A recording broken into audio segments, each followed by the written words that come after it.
Hello बच्चों, स्वागत है आपका अतुल सर की पाठशाला में। हम लोग काफ़ी दिनों बाद मिल रहे हैं और आज हम लोग संविधान की एक सीरीज लेकर चलते हैं और उसका पहला रहेगा प्रस्तावना। आइए देखते हैं प्रस्तावना के बारे में।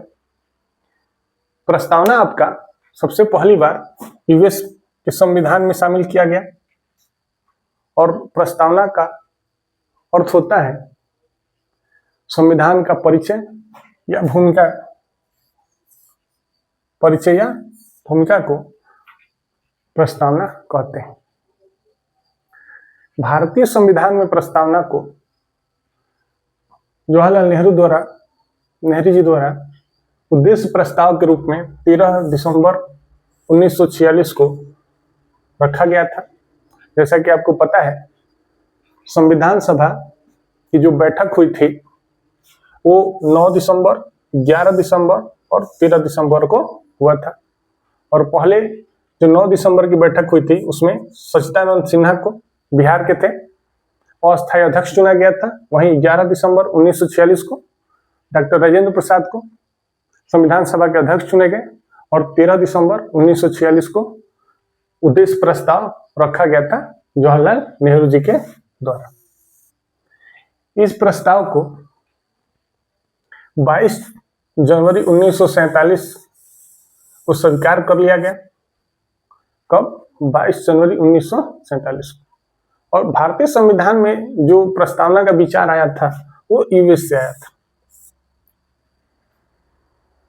जो प्रस्तावना का पहला शब्द है हम भारत के लोग, यानी कि जो संविधान को शक्ति मिलता है वो भारत के लोगों के द्वारा मिलता है। और इसका पहला वाक्य भी है हम भारत के लोग।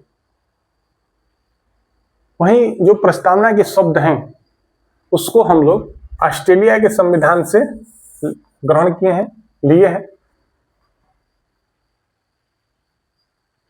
जो प्रस्तावना आप देखेंगे, हम पूरा यहाँ नहीं दिखा सकते हैं, अगर आपके पास होगा तो देखेंगे हम भारत के लोग, भारत को। तो उसमें 5 प्रकार के स्वतंत्रता के बारे में जिक्र किया जाता है। कितने? 5 प्रकार के। और वो होते हैं विचार, अभिव्यक्ति, विश्वास, धर्म और उपासना। कई बार पीसीएस के एग्जाम में भी पूछा है कि स्वतंत्रता, न्याय और समानता कितने प्रकार के होते हैं। तो उन सारी चीजों को हमने रखा है। वहीं जो प्रस्तावना में न्याय शब्द है वो 3 बार रखा गया है। कौन कौन सा? तो सामाजिक, आर्थिक और राजनीतिक न्याय की बात की जाती है। वहीं समानता 2 प्रकार का है जो आप देखेंगे, प्रतिष्ठा और अवसर की समानता। यहाँ ध्यान देने योग्य बात है कि प्रस्तावना में पहली बार संशोधन 42वें संविधान संशोधन 1946 के द्वारा किया गया था, जिसके तहत 3 शब्द जोड़े गए। पहला समाजवाद, दूसरा पंथ निरपेक्षता और तीसरा अखंडता। ये संशोधन 1976 में जो किया गया था उसके पहले एक सुप्रीम कोर्ट में केस हुआ था। वो केस था बेरूबाड़ी संघ मामला। ये 1960 में हुआ था और इसमें उच्चतम न्यायालय ने माना था कि जो प्रस्तावना है वो संविधान का भाग नहीं है और इसलिए इसमें संशोधन नहीं किया जा सकता।